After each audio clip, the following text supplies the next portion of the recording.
Libro de Hebreos, capítulo 3.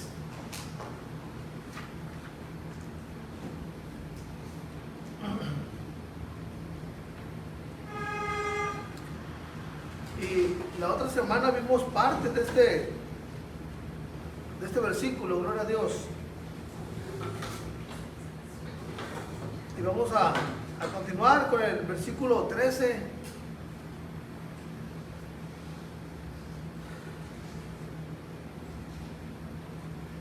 Y este día va a ser dividido en dos partes. Va a ser del versículo 13 al versículo 14. Y la otra parte que vamos a ver el día de hoy va a ser del versículo 16 al versículo 19. Vamos a dividirlo en dos partes esta enseñanza de esta mañana, pero va hacia lo mismo. Gloria a Dios. Hebreos capítulo 3, versículo 13. ¿Estamos ahí, hermano? ¿Estamos ahí, hermano? Y dice así en el nombre del Señor Jesucristo. Amén. Amén, amén, hermano.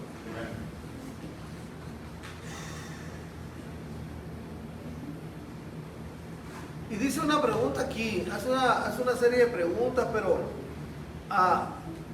la primera pregunta que hace es para identificar a aquellos que provocaron la ira de Dios. Y lo primero que Dios pregunta aquí,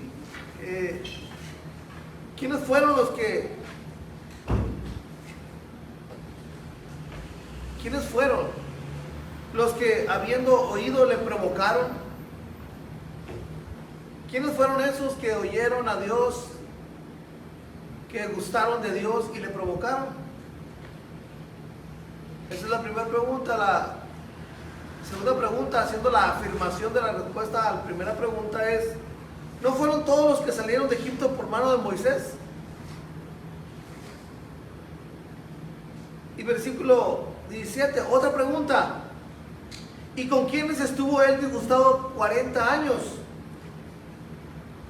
Y hace la siguiente pregunta con la afirmación para la pregunta anterior: ¿no fueron con los que pecaron, cuyos cuerpos cayeron en el desierto? ¿Y a quienes juró que no entrarían en su reposo, sino a aquellos que desobedecieron? Y vemos que no pudieron entrar. ¿Qué fue lo que les impidió entrar a la tierra prometida?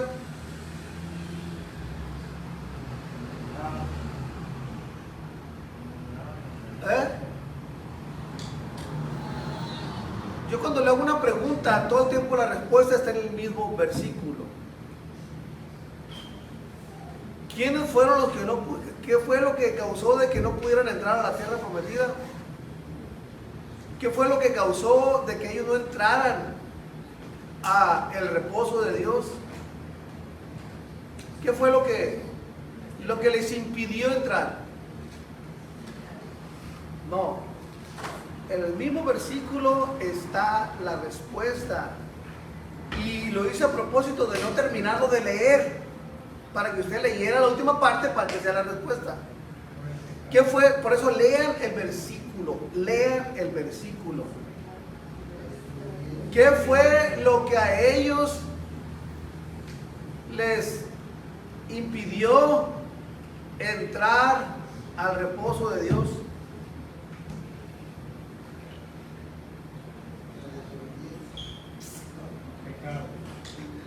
La incredulidad. Lean el versículo. Lean el versículo. Ahí está.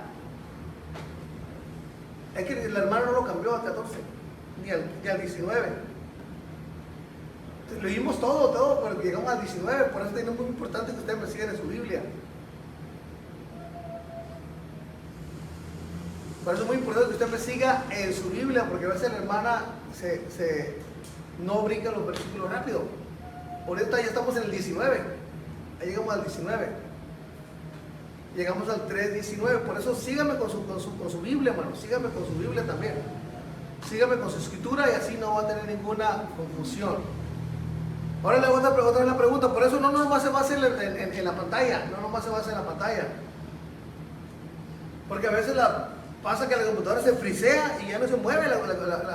La computadora se frisea y ya no se mueve. Aunque la hermana quiera cambiar el versículo, ya no se mueve. A esperar a que la computadora reaccione para poder poner el versículo.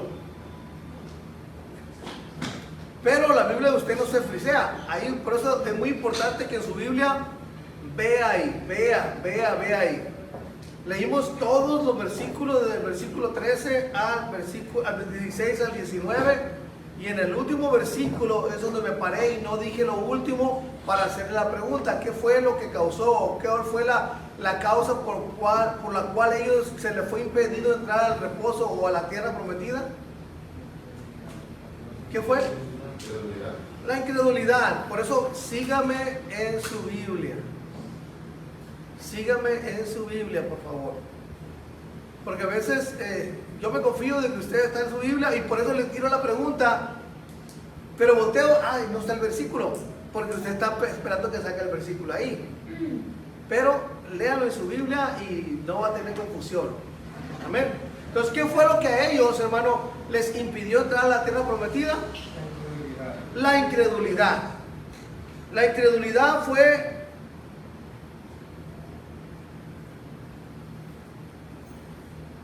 lo que impidió que ellos entraran a la tierra prometida. Amén. ¿Estamos de acuerdo ahí? Eso fue lo que les impidió entrar a la tierra prometida. Pero hermano, mira hermano, no puedo decir, ni tampoco puedo justificar de que alguien no crea. No puedo decir, pues no cree porque pues no vio. No puedo justificar, ¿verdad? Porque este caminar que tenemos es por fe, no es por vista. Pero ¿cómo andaba el pueblo de Israel en el desierto? ¿Andaba por fe o andaba por vista? Andaba por lo que miraban, ¿verdad? Ay, me hizo esto el Señor, y caminaban, ¿verdad? Para ellos el creer era más fácil o más difícil que a nosotros.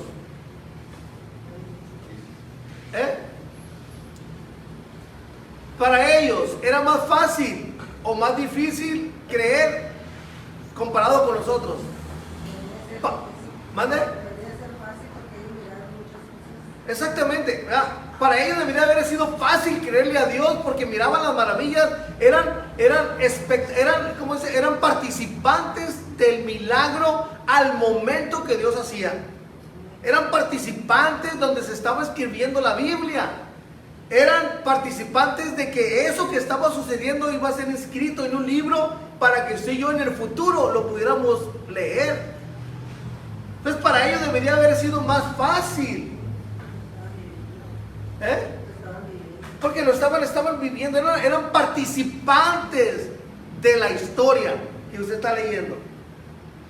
Éramos participantes.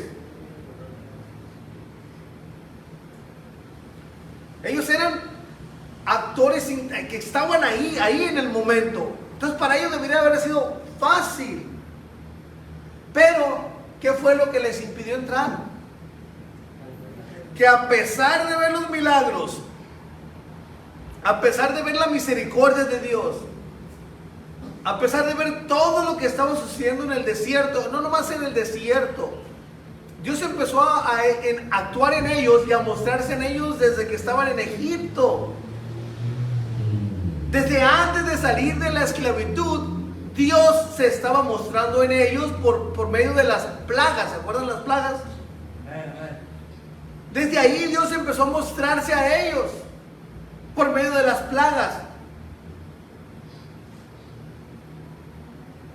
Ahora,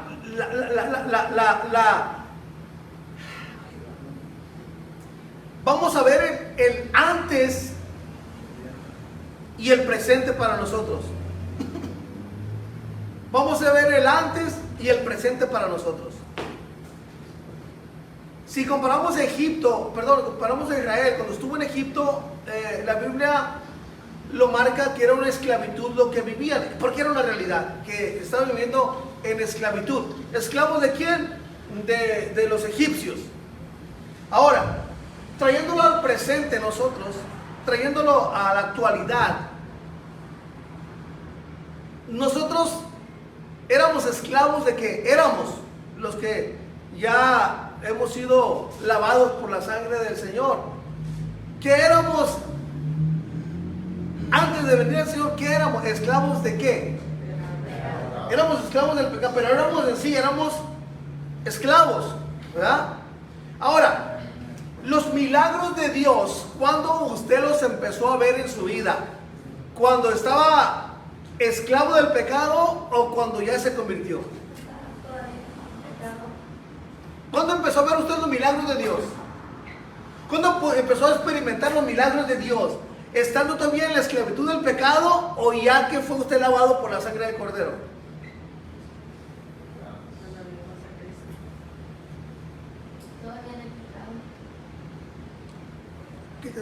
Participe, pero participe. ¿Cuándo empezamos a ver o cuándo se empiezan a demostrar los milagros de Dios en nosotros? ¿Cuando estamos en la esclavitud del pecado o ya después de que fuimos lavados?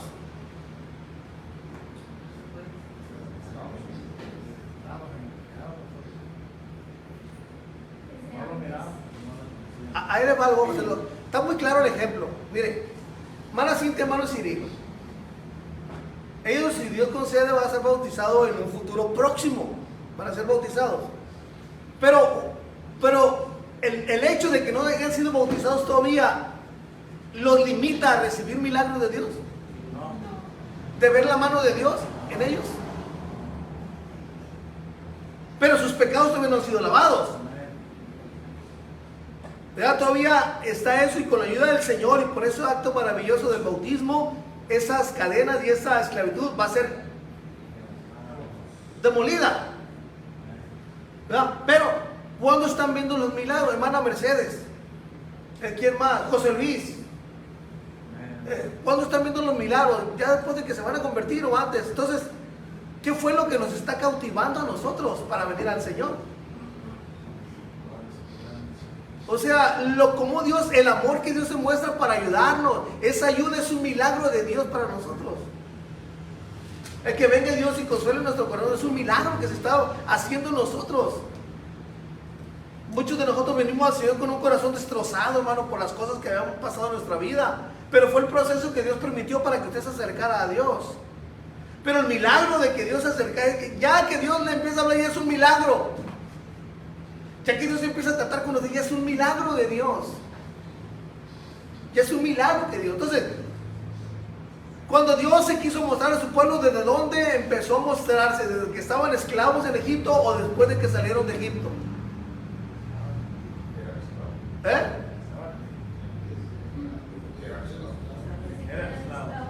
Desde que eran esclavos. Porque ya se empezaron y el milagro más grande y el último de los milagros que Dios hizo y los cubrió fue la muerte de los primogénitos.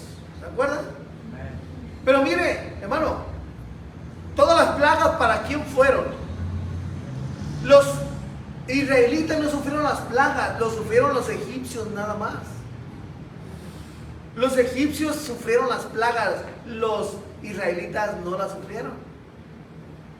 Porque era un plan de Dios. Porque imagínense, hermano, nomás imagínense que los israelitas también hubieran pasado por las mismas plagas que los egipcios. La verdad es que somos carne. Se hubieran desanimado, bueno, vamos a seguir este Dios que hasta nosotros también nos castiga. Estamos siendo castigados y todavía viene un castigo más por las plagas. No, las plagas eran para demostrar al faraón el poder del Dios de los israelitas. Era para demostrarle a faraón y a los egipcios la grandeza del Dios de los israelitas. Y los hechos que Dios hizo en el desierto fue para demostrarle a las naciones el Dios tan grande que servían los israelitas. Porque vemos el ejemplo cuando Josué iba a entrar a Jericó, cuando todos iban a pasar el mar, el río Jordán, y que mandó espías, ¿verdad? Y llegaron a Rahab, la ramera. Y llegaron con ella y le dijeron, y le dijo Rahab, ¿sabes qué? ¿Sabes por qué la ciudad está bien cerrada, que no entran ni salen? Por causa de ustedes. Por causa del pueblo de Israel. Porque sabemos los hechos grandes que Dios ha hecho con ustedes en el desierto. Cómo abrió el mar rojo. O sea, las naciones, hermano, las naciones sabían de los milagros que Dios había hecho con los israelitas. Las naciones lo sabían. Pero los israelitas vivían en una incredulidad.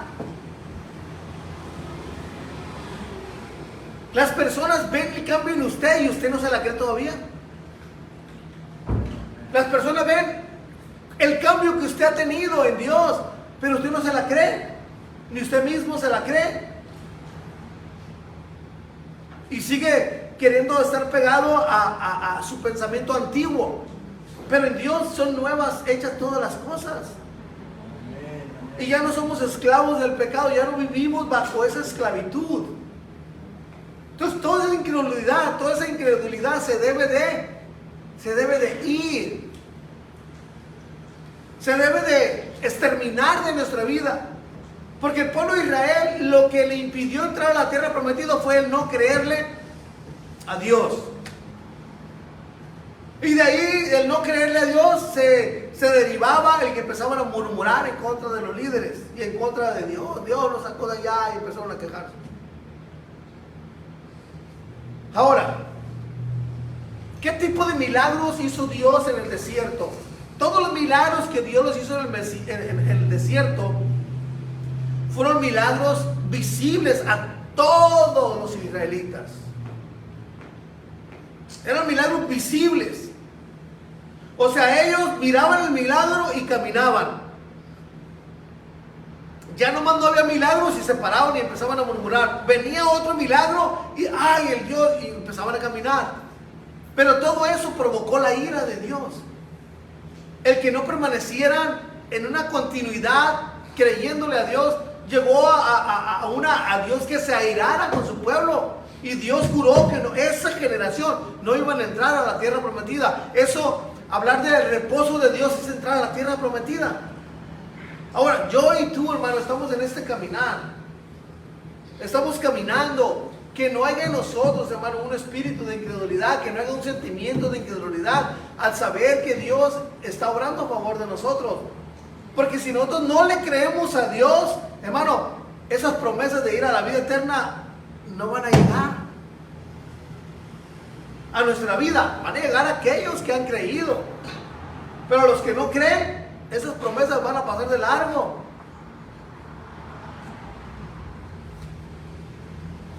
O sea, debe de haber ese ánimo de creerle a Dios.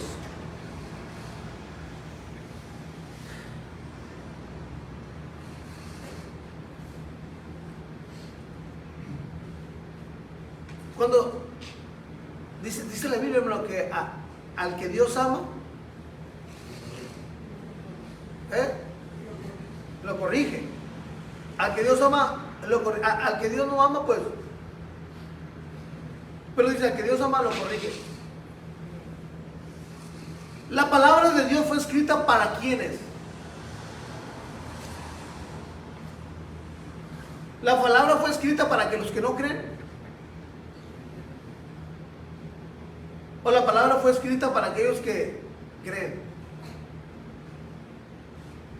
Porque Dios lo que condena aquí, hermano, es a su pueblo, está hablando de su pueblo, no está hablando de las naciones aledañas, no está hablando de las naciones que están alrededor, está hablando de su pueblo, le está hablando a su pueblo, y al que le dio la ley fue a su pueblo, no fue a las otras naciones, y aún la promesa era para su pueblo. Un día les comenté lo que dice la Escritura acerca del día de la Pascua. El día de la Pascua, hermano, los extranjeros podían celebrarla con los judíos, con los israelitas, perdón. Podían celebrarla, pero la promesa era ¿para quién? para los israelitas, no eran para los extranjeros. Podían ellos comer también de lo que la preparación y hacer los ritos que se hacían el día de la Pascua, pero la promesa no era para ellos, la bendición no era para ellos, porque ellos que iban a recordar, la Pascua se hacía para recordar el día que salieron de la tierra de Egipto, el festejar la libertad de haber salido de Egipto. Eso es, festejar la libertad de haber salido de Egipto. Entonces los extranjeros, ¿qué iban a celebrar? El que hayan salido de Egipto, pues ellos no estuvieron en Egipto. Podían celebrar la Pascua, pero la bendición, la alegría era para los israelitas, no era para las otras naciones. Entonces la escritura está, la guianza está para nosotros, los que venimos a creerle a Dios, los que aceptamos el llamado de Dios. Para eso, para nosotros escribió la palabra, pero con la condición de que creamos, porque si no creemos, va a ser en vano que estemos caminando y viniendo a la iglesia y no creerle a Dios. Por eso nosotros, dice la escritura, que sin fe es imposible agradar. O sea, el que no le cree a Dios, es imposible que agrade al mismo Dios. O sea, el que no cree, para él no son las promesas. Las promesas son para los que creen. Las promesas son para ti que tú estás creyendo. Las promesas son para el que cree. Para el que no cree, pues está como si usted quiere darle agua de cebada al que no tiene sed. Y el que no probó el agua de cebada no sabe de lo que se está perdiendo. No, la de cebada, ¿no probó la de cebada? No sabe chata, no, ¿qué pasó? Le dieron gato por liebre. No, es muy diferente la horchata a la cebada, o son iguales. No, el saborcito de la cebada, así como quemadito al último que se siente, queda ese saborcito. Y los que no han probado el agua de cebada no saben lo que están perdiendo. No, ese es el atole. ¿Qué pasó, mano? Pues ya se le pegó el americano. No, el atole es de pinole.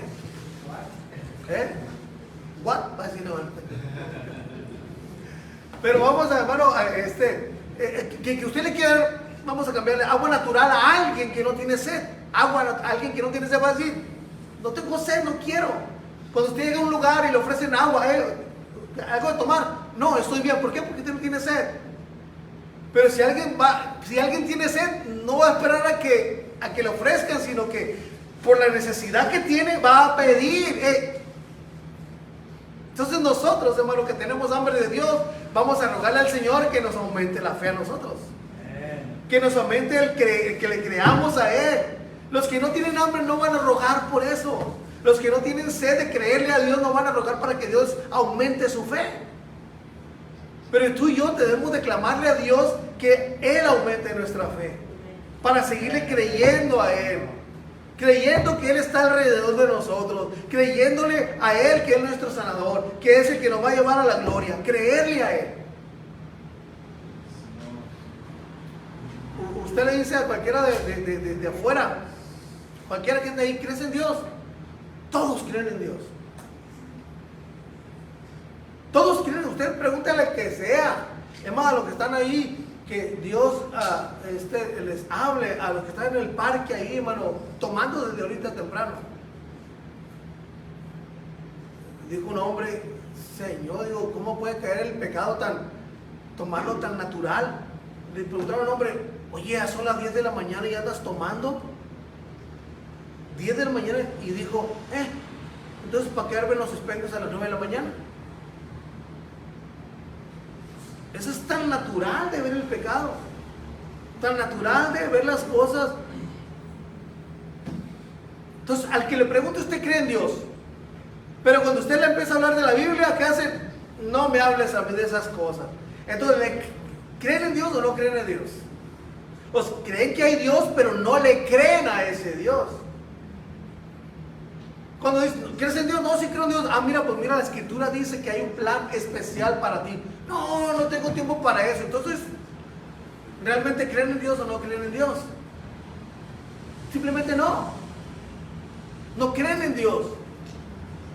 Ahora tú y yo que ya estamos aquí, que ya hemos aceptado la invitación de Dios, hermano, ¿qué nos falta? Creerle a Dios. Que no haya esa incredulidad en nosotros, porque corremos el riesgo de no heredar la tierra prometida, de no heredar y no habitar en la nueva Jerusalén. Es más, hagamos un lado la tierra prometida, hagamos un lado la nueva Jerusalén, hagamos un lado eso. La eternidad, lo más importante de la eternidad, ¿qué es? ¿Qué es? ¿Habitar en las calles de oro? ¿Andar caminando sobre el mar de cristal? ¿Qué es lo más importante de ir a la eternidad?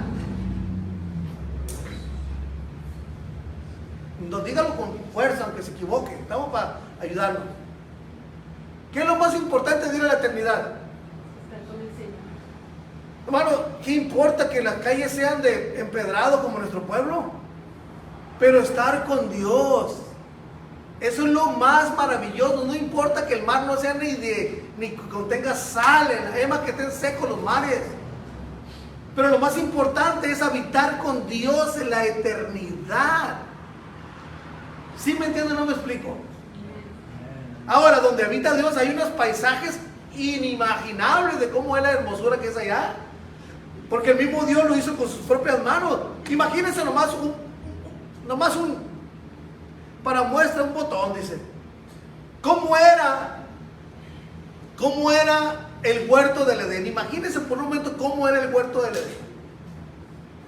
Si Dios lo formó, si Dios ordenó que se hicieran las cosas, si Dios ordenó todo, ¿cómo podría, imagínense nomás un momento, hágase como un flashback, una para atrás y decir, ¿cómo es el huerto del Edén? Si Dios ordenó que se hiciera. Ahora, si vamos al libro de Apocalipsis, vemos nomás una probadita de cómo es allá. Pero ¿qué importa cómo es allá? ¿Qué fue? Si vamos al huerto del Edén todavía, una vez más,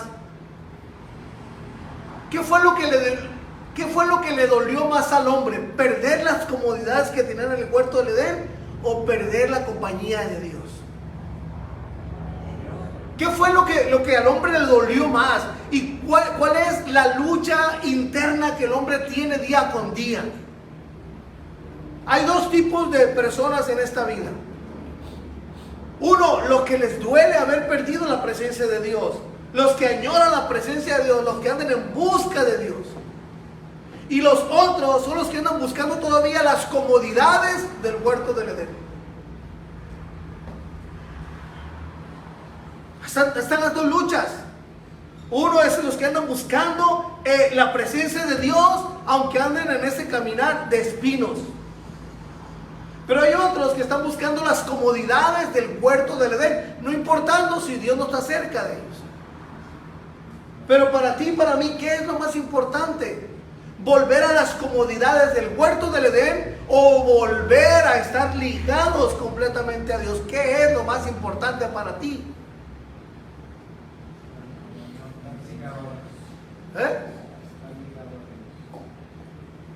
Aunque mi abrigo sea un árbol, contigo es palacio real. Que me falte todo menos tú. ¿Para qué quiero la vida si me faltas tú? Haz de mi vida tu voluntad. Que me falte todo menos tú. Y lo que me llama más la atención es aunque mi abrigo sea un árbol, contigo es palacio real. Porque la riqueza de Dios no depende de lo que tú tienes en el banco, ni el carro que manejas, ni en la casa donde vivas.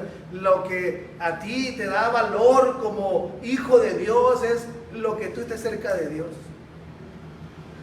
Ahora, si Dios te ha bendecido con un carro, gloria a Dios, hermano, es la misericordia de Dios actuando contigo. No es malo tener un buen carro, no es malo tener una buena casa, no es malo tener unos buenos zapatos que cuando pises no sepas qué sabor es el chicle que pisaste. O sea, es bueno todo eso también, pero más bueno que todo eso es que nuestro Dios esté cerca de nosotros, que nosotros permitamos que Dios esté junto con nosotros. Pero esto es una acción de fe, de creerle a Dios. Ahora, ¿qué tan cerca habitaba Dios del pueblo de Israel en el desierto? ¿Qué tan cerca se habitaba Dios de ellos? ¿Iba con ellos? Era la demostración de la presencia de Dios. Esa nube en el desierto era la demostración de que Dios iba con ellos. Esa nube en el desierto era la demostración y Dios les gritaba de esa nube. O sea, no audible, sino, hey, aquí estoy con ustedes. Hey, caminen, aquí estoy con ustedes. Crean a la voz de mi siervo Moisés, créanle a él. Crean a la voz, pero aquí voy con ustedes. Yo lo voy guiando. Moisés no va haciendo lo que él quiera. Yo le estoy dando órdenes a Moisés para que a ustedes los guíe. Aquí voy yo. Y llegaba la noche y Dios se mostraba en esa columna de fuego. Aquí sigo, aunque es de noche, pero aquí estoy todavía. Lo sigo guiando. Aquí está la presencia mía con ustedes. Ahora, Mateo 28:20, ¿qué dice? Mateo 28:20, bueno. ¿Qué dice Dios en Mateo 28:20? ¿Qué dice? Lea lo que dice. ¿Y qué promesa hay para ti? ¿Y qué promesa hay para mí?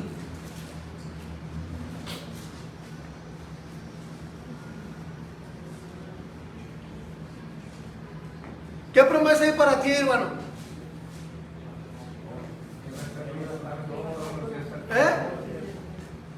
¿Qué promesa hay para ti y para mí ahí? Pero dice que... eso es lo importante.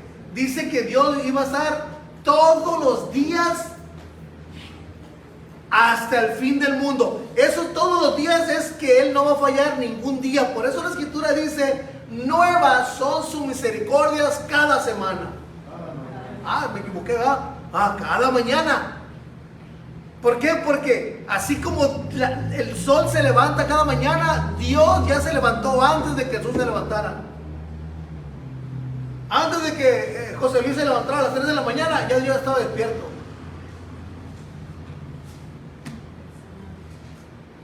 Antes de que tú te fueras a llegar a trabajar a las 2, 3 de la mañana como el hermano Joel, el hermano Rogelio antes, yo ya lo estaba esperando en su cama para decir, ven y descansa.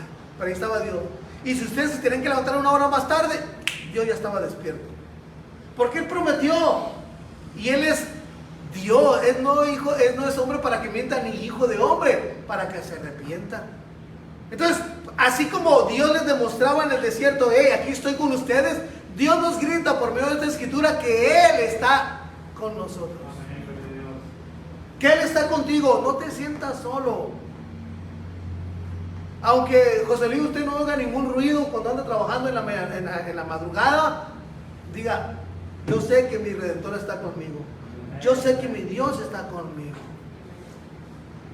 Aunque ande apartado allá solo, porque a mí ya lo experimenté, andar trabajando solo. Nomás los ruidos de los carros que pasaban nomás por el freeway ahí. Pero ahí Dios tocó mi vida, estando solo yo. ¿Por qué? Porque es promesa de Dios que Él iba a estar con nosotros todos los días hasta el fin del mundo.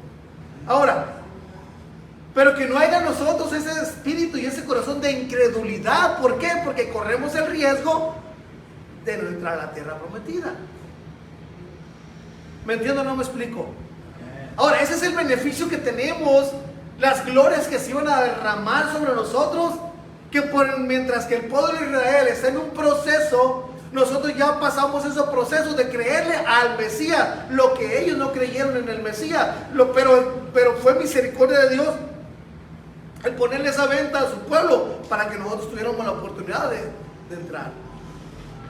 Porque si ellos hubieran aceptado al maestro, olvídese de Acapulco, usted y yo, olvídese de Cancún.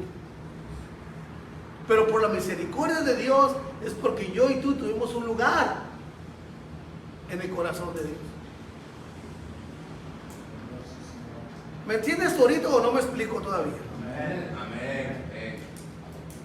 Ahora, día con día, hermano, nuestra fe debe ir en aumento, porque como así es un milagro la misericordia de Dios cada mañana. Esa misericordia que se demostró en la mañana debe de ser como esa gasolina o ese carbón que se pone para que el fuego vaya aumentando. Así debe ser nuestro diario vivir. Día con día, que la presencia de Dios sea más evidente en nosotros. ¿Sabe qué, hermano? Nuestra vida va a ir transformándose. Imagínense nomás que tuviéramos nosotros la decisión de cada día, cambiar un 1% de cómo somos. De un 100%, nomás un 1% que cambiáramos diario, 1%. Cada año cambiaríamos 365%.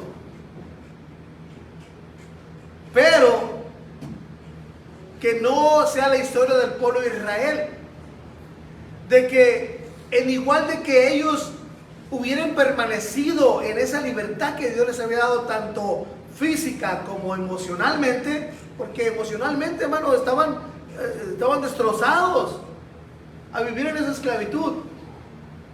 Si ellos hubieran permanecido en esa libertad a la que Dios les llamó, aunque iban en el desierto, hermano, iban en el desierto, pero la presencia de Dios iba con ellos.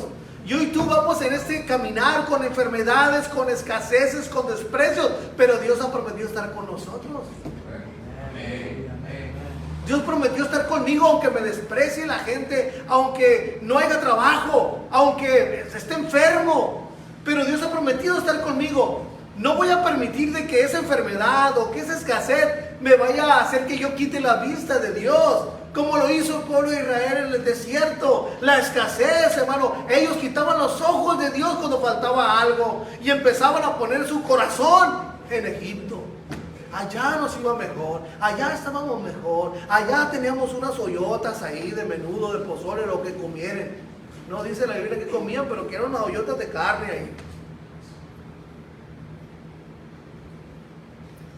Pero la vida en Cristo, para ti, para mí, es esa promesa, que Él va a estar con nosotros todos los días hasta el fin. Aunque tu caminar esté lleno de espinas, aunque los planes que tienes, aunque tus propósitos no se cumplan y te quieras desanimar, dígale: no, mi Dios está conmigo.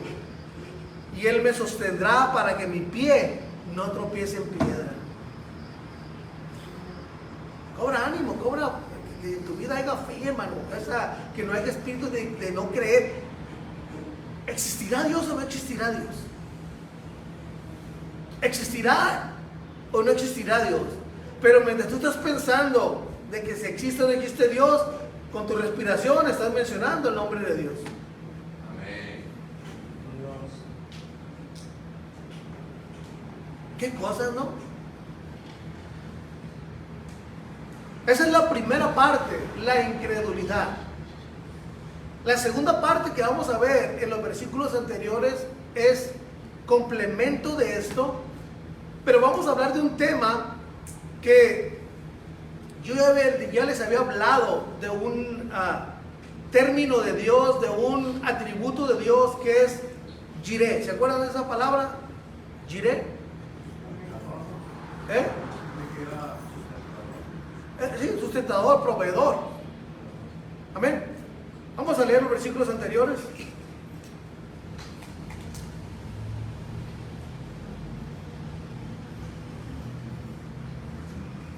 Del 13 al 14, 13 y 14.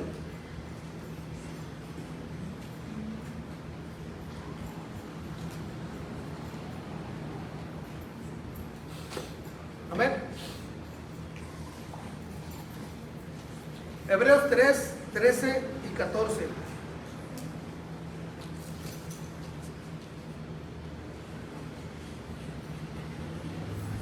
¿Listos?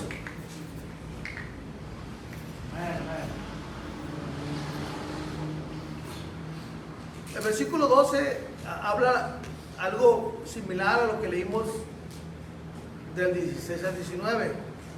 Mirad, hermanos, que no haya en ninguno de ustedes corazón malo de incredulidad para apartarse del Dios vivo. El 13, antes exhortándolos, exhortaos los unos a los otros. ¿Sabe qué, hermano? Es muy fácil criticar al hermano o a la hermana. Es muy fácil criticar al hermano o a la hermana cuando no vienen a la iglesia. Es muy fácil criticar al hermano o a la hermana cuando vemos que no, la hermana o el hermano no está cantando.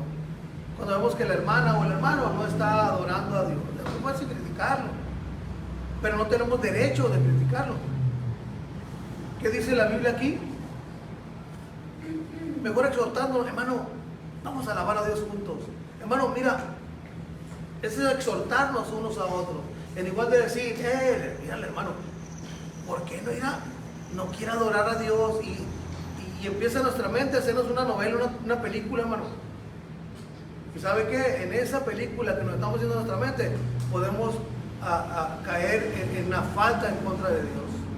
De andar poniéndonos nosotros a hablar cosas que no sabemos lo que el hermano está cargando.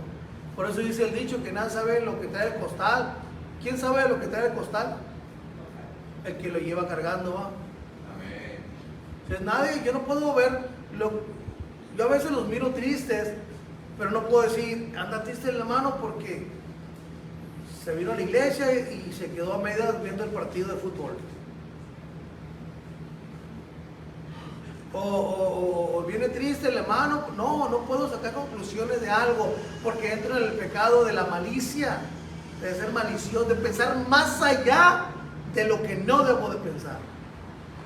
Pensar más allá de lo que usted es malicia, se llama malicioso, el malinterpretar las cosas.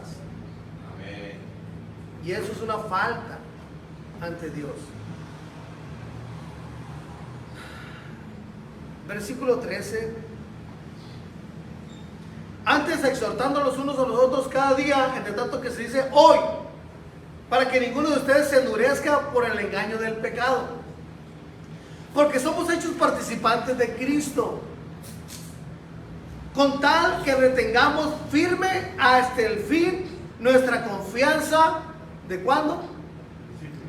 Del principio. Con la confianza con la cual iniciamos el caminar en Dios.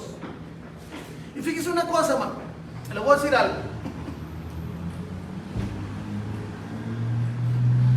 Póngame atención a lo que le voy a decir. Usted ve a un hermano que anda batallando, que no levanta sus manos o que no canta. Pero probablemente ese hermano está con un corazón más sincero que el suyo aquí en la iglesia. Póngame atención a lo que le estoy diciendo. Usted ve a un hermano que no aplaude, que no canta, que no levanta sus manos, y lo podemos criticar, decir, no debemos de criticar, decir, el hermano, ¿por qué? Pero probablemente ese hermano tiene un mejor corazón que usted, porque usted lo está criticando ya. De antemano usted ya lo está criticando, entonces, ¿quién tiene un mejor corazón? El que usted levante sus manos, gloria al Señor que tiene esa libertad. El que usted cante, gloria a Dios, aleluya. El que usted esté escuchando la palabra, gloria a Dios, aleluya. Pero ¿sabe qué, hermano? Puede estar pasando que su vida, su relación con Dios, se esté yendo. Puede estar sucediendo que en su vida empiece a entrar y se empiece a entrar como la humedad. Eso de ya no vivir como vivía al principio, de ya no sentir lo que usted sentía al principio cuando comenzó. Es lo que dice este versículo.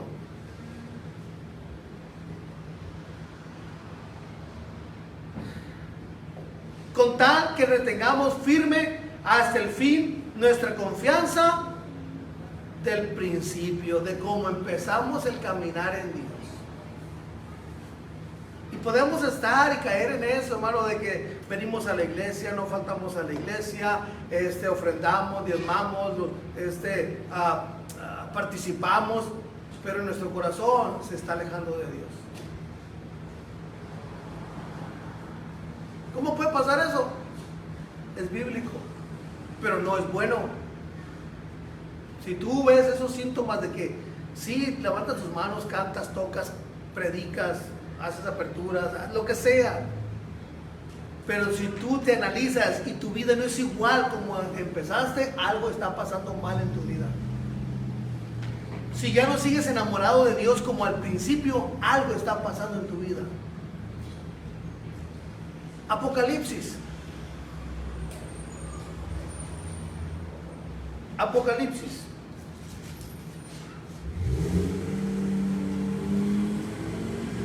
Gloria al Señor.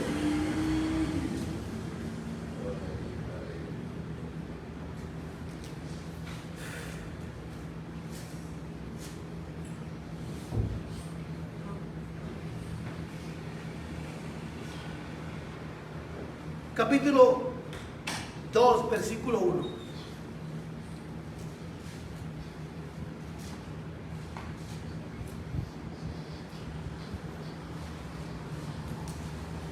Amén. Vean las características que esta iglesia tenía. Y usted puede decir, ay Señor, cuánta bendición había en esa iglesia. Escribe el ángel de la iglesia en Éfeso: el que tiene las 7 estrellas en su diestra, el que anda en medio de los 7 candeleros de oro, dice esto: yo, dice el Señor, conozco tus obras y tu arduo trabajo. O sea que trabajas no en lo material, en la obra de Dios, y que tienes paciencia. Trabajas y tienes paciencia. ¿Cuántos trabajamos en la obra de Dios? No voy a voltear a verlo. Nomás medite esa pregunta: ¿cuántos están trabajando para la obra de Dios? Si nos comparamos con la iglesia de Éfeso. Ahora, ¿cuántos tienen paciencia como la iglesia de Éfeso? No voy a voltear a verlos para que no se incomoden. Pero si usted trabaja para la obra de Dios, tiene paciencia, gloria a Dios, siga así. Y los que no tienen paciencia y no trabajan para la obra de Dios, rueguen al Señor que le diga cuál es su talento para la obra de Dios. Porque todos somos llamados para ser obreros en la obra de Dios. Las hormigas, hermano, las hormigas, mire, ahorita es el tiempo de las hormigas. ¿Se ha visto que hay hormigas por todos lados? ¿Por qué cree que hay hormigas ahorita? ¿Pero por qué? Están preparando. ¿Pero para qué se están preparando? ¿Pero para qué almacenan? No para el invierno. Para las lluvias, porque en tiempo de lluvias no, las hormigas no salen. Entonces, cuando usted empieza a ver hormigas es porque el tiempo de lluvias está cerca, ya se está acercando. Ahora, de esa colonia de hormigas, ¿cuántos se la pasan bien concha en su casa sin hacer nada?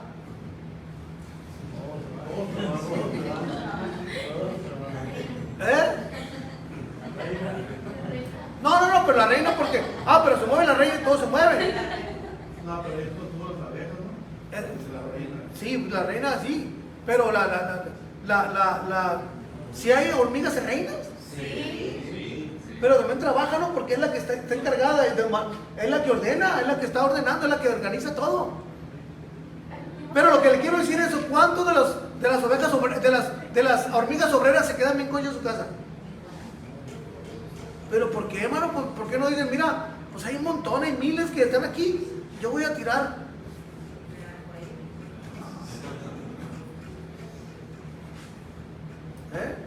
¿Cuántas dicen, ahora no voy a ir? ¿Por qué se levanta cada mañana? ¿Por qué hasta en la noche andan las hormigas trabajando? Andan trabajando para ellas mismas, acumulando, porque se acerca el tiempo de las aguas. Se acerca el tiempo de la humedad donde ellas ya no pueden recoger y almacenan. Los hormigueros, ellas las agarran y los sellan los hormigueros, de tal manera de que el agua no les entre. Porque caen al agua y pues se van a morir. Pero sellan todo, hermano, pero se preparan todo. Por eso, Proverbios capítulo 6 habla de la hormiga. Pero ¿cuántas hormigas son flojas? Entonces, ¿por qué el predicador, o hablando ya más, por qué Salomón nos quiere comparar con las hormigas? Ve a la hormiga. No, pero no se brinque ese pedazo. Ve a la hormiga. Oh, perezoso. ¿Por qué? Porque las hormigas son trabajadoras y todas trabajan. Mientras que nosotros, no todos trabajamos. No todos trabajamos. ¿Sí me entiendo? No me explico. Pero esta iglesia de Éfeso eran trabajadores todos. Y eran pacientes todos. Y aquí algunos son trabajadores y otros tienen paciencia. O sea, algunos tienen un don y otros otro don. Pero aquí ellos eran, en general la iglesia de Éfeso era trabajadora y era paciente. Hermano, ¿quién no quisiéramos ser así, ¿verdad? ¿Usted quiere ser trabajador? Como que pocos amenes hubo.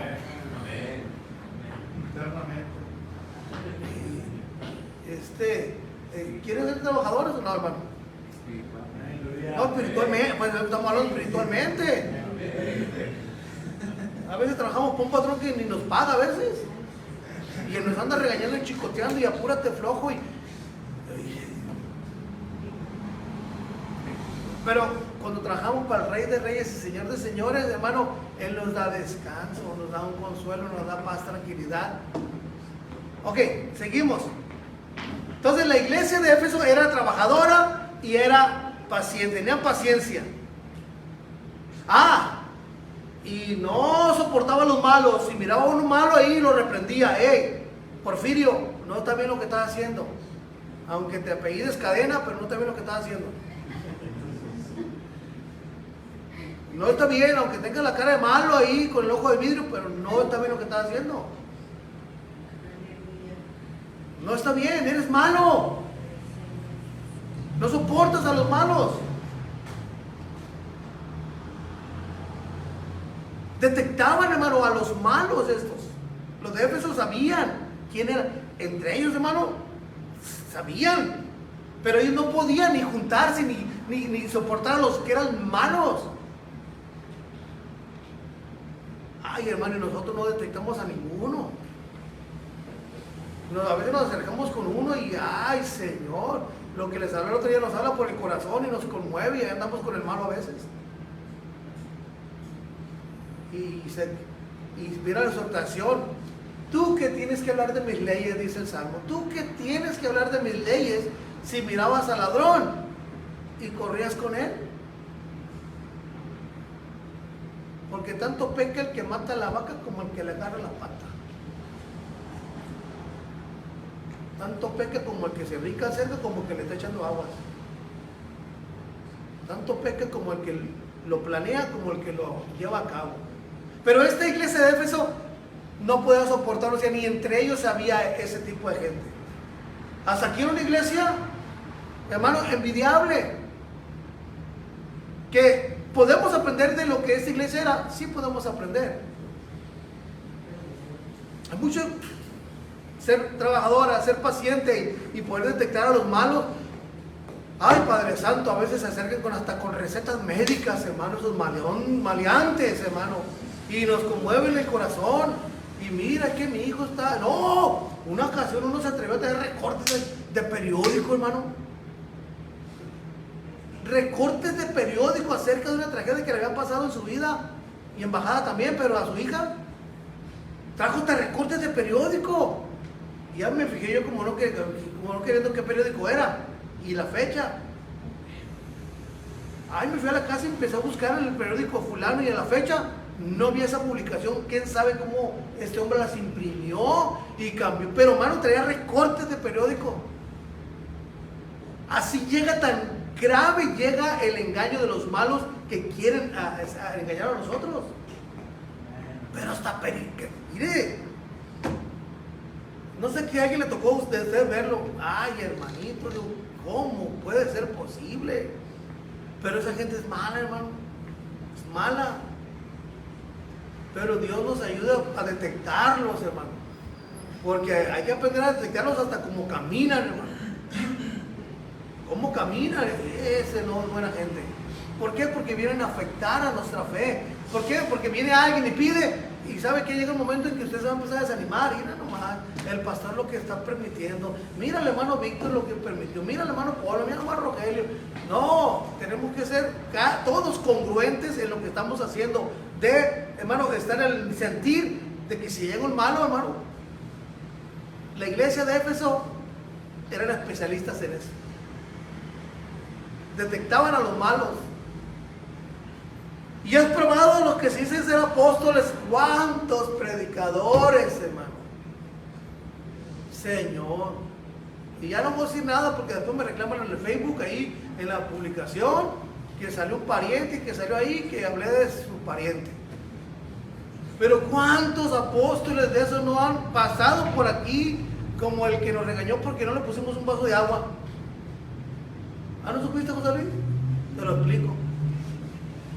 Una ocasión un hermano me dijo, un pastor amigo mío, me dijo, hermano, viene un hermano, no voy a decir la ciudad tampoco porque hay hermanos que son de ahí, de esa ciudad, pero no voy a decir la ciudad, pero se encuentra a 100 kilómetros al sur de Tijuana. Luis, Ensenada. De ahí venía el hermano y me decía el hermano, va para que predique el hermano que yo no lo conozco, pero yo lo conozco. Y bueno, está bien, hermano, que vaya a la iglesia. Me insistió mucho un pastor, amigo de nosotros. Usted lo conoce también, el pastor, no voy a decir quién es, pero de Tijuana. Son del nombre también. Y llegó el hermano ahí, se acercó, hermano.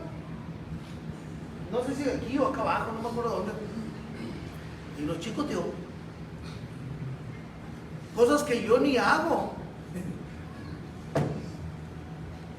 Ayer le dije a los hermanos, miren, aquí lo están chicoteando, lo que no hacemos en la iglesia, aquí lo están chicoteando. Así que cáiganse con el becerro más gordo. Sí, ayer, hermano, que sacaron el becerro más gordo, les estaban diciendo allá. Le digo, bueno, si es voluntario esas fuerzas, ¿qué será mejor?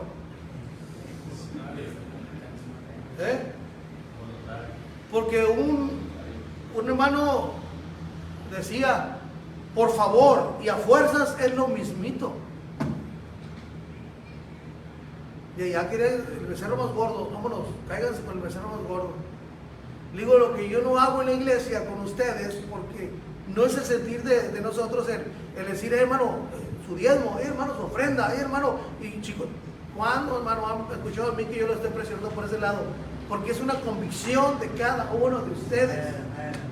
Y si usted lo ha leído y usted lo cree, gloria a Dios. Y si usted lo ha leído y no lo cree, gloria a Dios. Es la convicción que Dios le ha dado a usted.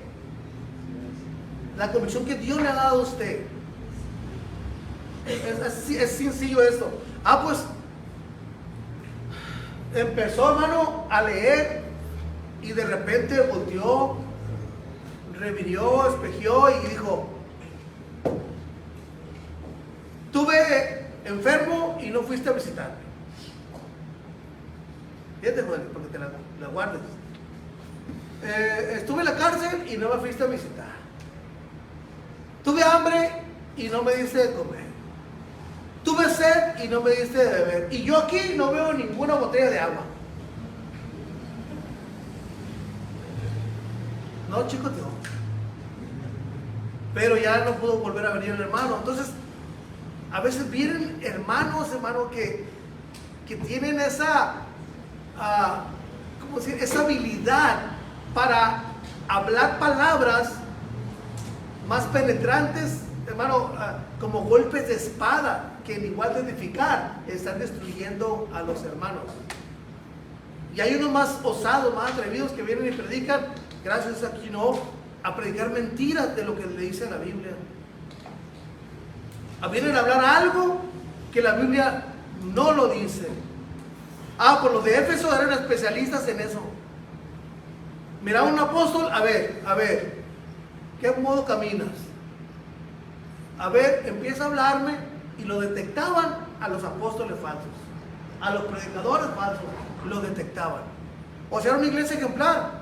Hermanito, calculo que si íbamos para allá, no todos, nos iban a quitar, no, los hermanos, nos iban a quitar así. Gracias a Dios que no hay una iglesia de Éfeso ahorita, hermano. Si no, Señor, pasado por ahí de la manera de caminar, dice que es hermano, aunque hermano va a ser ese.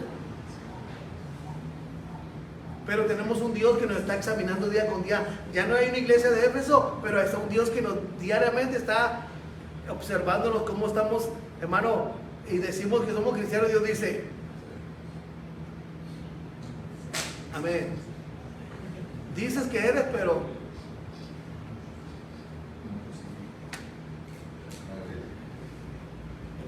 y has probado lo que dicen ser apóstoles y no lo son. Y los has hallado mentirosos. Ahora, has sufrido. Has tenido paciencia. Has trabajado arduamente por amor de mi nombre. Gloria al Señor. Todo lo hacían en el nombre de Dios. En el nombre del Señor Jesús, todo lo hacían. Todo era para que todo lo que se haga en el cielo, en la tierra y debajo del cielo, toda lengua confiese que Jesucristo es el Señor. O sea, todos los días se va a doblar a ese nombre. Todo lo hacían en el nombre del Señor. Y no has desmayado, o sea, no te has cansado. Pero el versículo 4, ¿qué dice el versículo 4?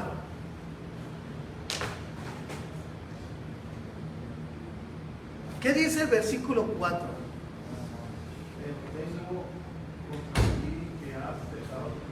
¿De qué le servía tener todos los otros atributos? ¿De qué le servía todos los otros atributos?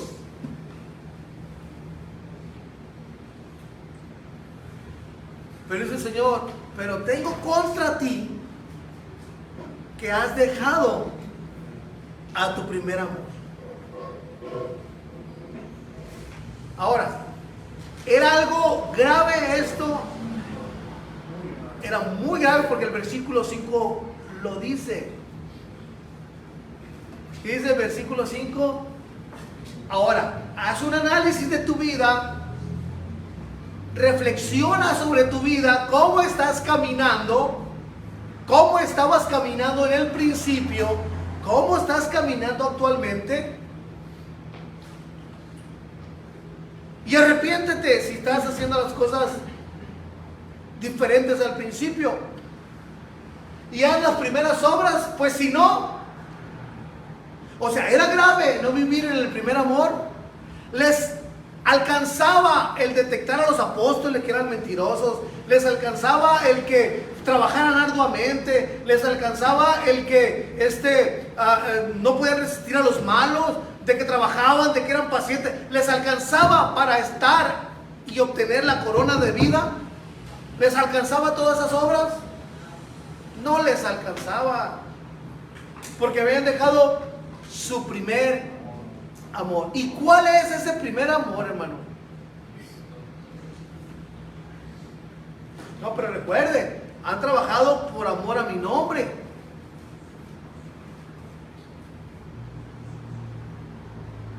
Y no han desmayado por amor a mi nombre. ¿Qué primer amor habían dejado?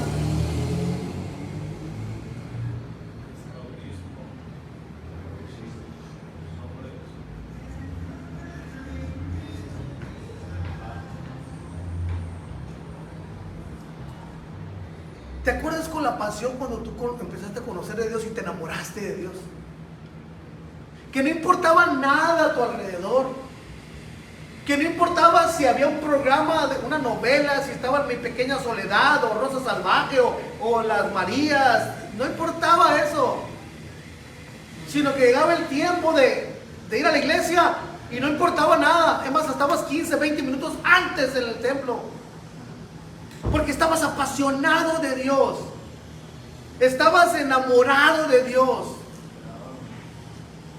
Dios te hablaba de una manera dura y decías, sí, Señor, amén, gloria a Dios.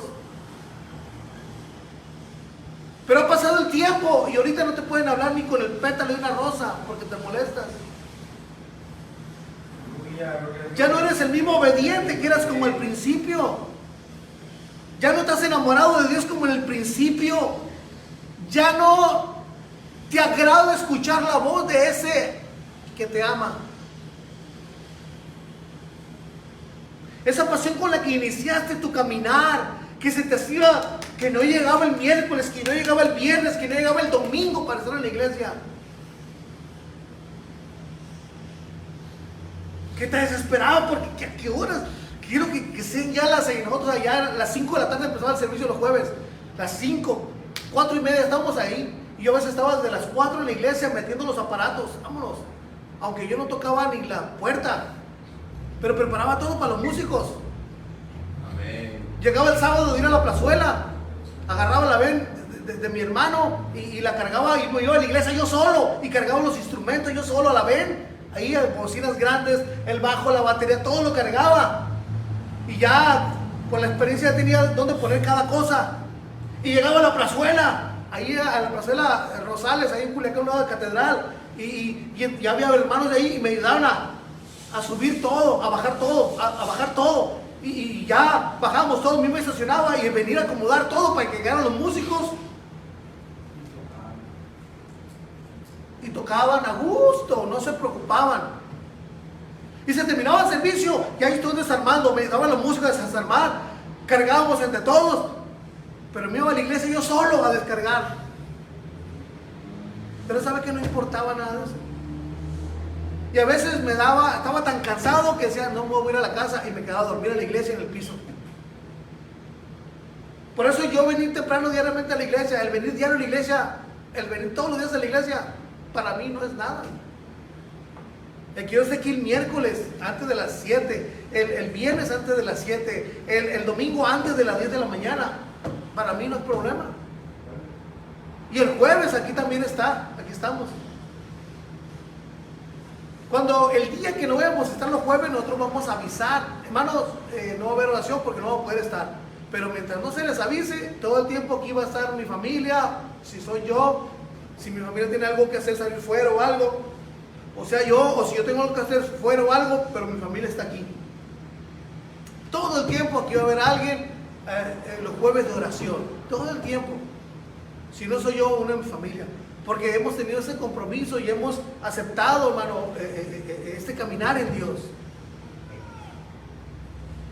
Y ese primer amor, hermano, tiene que volver a tu vida. Por eso dice el libro de Hebreos, como al principio, como estabas en el principio, cuando iniciaste el caminar en Dios, con esa pasión, con esa entrega a Dios, que si cantabas ahí en tus bancas, derramabas tus lágrimas, sentías la presencia de Dios en tu vida. Hoy cantan un canto, cantan otro, no pasa nada en tu vida. Hoy dice, hermano, vamos a hacer esto, y hasta te molestas. ¿Por qué yo? ¿O por qué mejor no aquel? ¿O por qué no mejor aquel? Hermano, tienes una bendición de que Dios te haya escogido a ti y todavía reniegas. De que Dios se tome en cuenta a ti para un trabajo en la obra de Él y todavía reniegas. Y ayer comentaba y ayer se me vino a la mente esto. Y ya algunos lo saben lo que comenté ayer. Dios no anda buscando músicos, hermano. Dios no anda buscando predicadores que sean excelentes predicadores, ¿no? Dios anda buscando hijos obedientes, no, porque ahí depende todo lo demás. Hijos obedientes a Él, porque en eso sí hay recompensa, en ser obedientes. ¿Qué me importa? ¿De qué gano yo ser un super predicador y no soy obediente a la voz de Dios?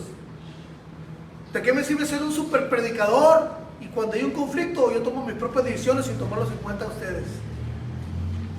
Y cuando usted viene y me dice algo, hermano, mire, no está pasando, esto está mal, mire esto y lo otro, yo lo ignore y haga caso omiso de lo que usted me está diciendo. ¿De qué me sirve ser el mejor líder si no soy obediente? ¿De qué me sirve?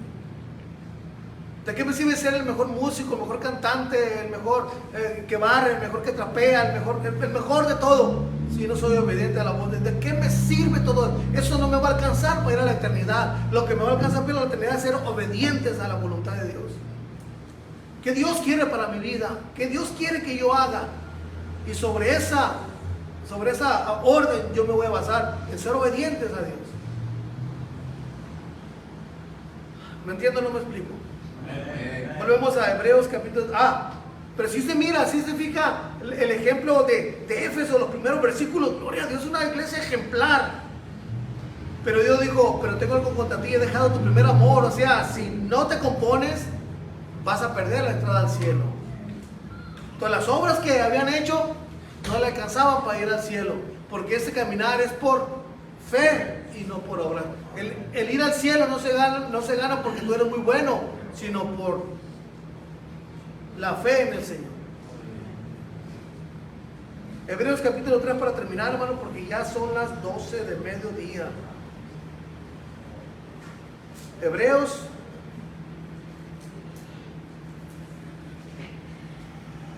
capítulo 3, versículo 13, nomás para leerlo. No alcanzamos a ver la palabra esa que le dije, Jiré, pero si Dios concede, para la otra semana vamos a verlo. Proveedor. Antes exhortados, versículo 13, antes exhortados los unos a los otros cada día, entre tanto que se dice hoy, para que ninguno de ustedes se endurezca por el engaño del pecado, porque somos hechos participantes de Cristo. Todos somos hechos participantes de Cristo. Juntamente estamos crucificados con Cristo, porque somos hechos participantes de Cristo, con tal que retengamos firmes hasta el fin nuestra confianza. ¿Desde cuándo? Desde el principio. ¿Qué le dijo Dios a la iglesia de Éfeso? Vuelve a tu amor del principio, a tu primer amor. Como iniciaste tu caminar, vuelve a él. Se habían hecho insensibles al dolor de los hermanos. Se habían hecho insensibles a los problemas que existía, a la escasez que había en los hermanos. Se habían hecho insensibles a eso. Ya no se ayudaban unos entre otros en la iglesia de Éfeso. Ese amor fraternal, ese amor que había entre hermanos se había ido. Eran muy trabajadores, eran muy estudiosos en la palabra de Dios, detectaban, pero no, hermano, no se podían detectar ellos mismos que ese amor de Dios se había ido de ellos. Pongámonos de pie, hermano, gloria al Señor.